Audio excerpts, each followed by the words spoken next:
यो हामी अब दाल बनाउने तरिका हैन।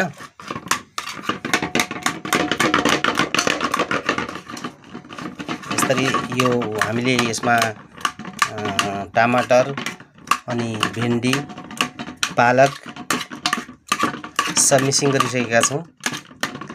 अब त्यो मिक्स गरेर मसला हालेर पुरै यो यसरी फ्राई भने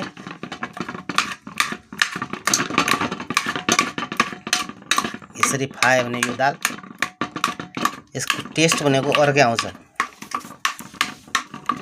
दाल बनाउने तरिका अब यो कुकरमा मैले अब मसला हाले मिक्सिङ गर्दै छु। अब यो दाल यसमा पालक भिन्डी अनि सब मिलाएर यसरी खुड्यो भने यसको टेस्टै अलग बन्छ। अब हामीले यहाँ चाहिँ अब यो लसन अनि यहाँनिर अदरु यहाँनिर प्याज अब सब रेडी भइसक्यो। त्यसपछि हामीले अब हल्का यो हामीले अब करिया पत्ता भन्ने हाल्दै छौं। करिया पत्ता पनि अलि मिलाउनु पर्छ यसमा। यो चाहिँ अब करिया पत्ता अब यहाँनिर अब तेल रेडी भइसकेको छ। यो करिया पत्ता हाल्यो।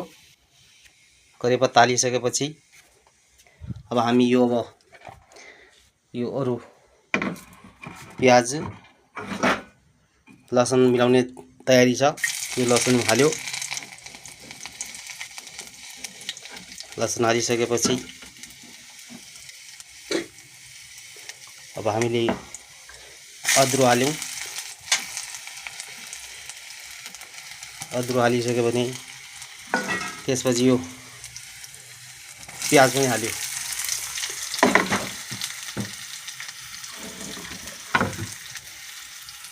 हल्लु हामीले यो मिलाउने हो। प्याज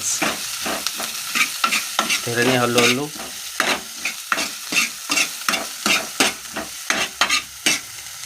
प्याज मिलायो भने त्यसपछि हामीले अब यो झ्याम्मै दाल हाल्नु पर्छ।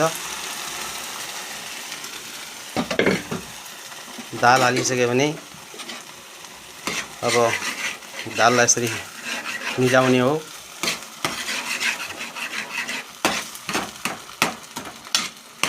यो दाल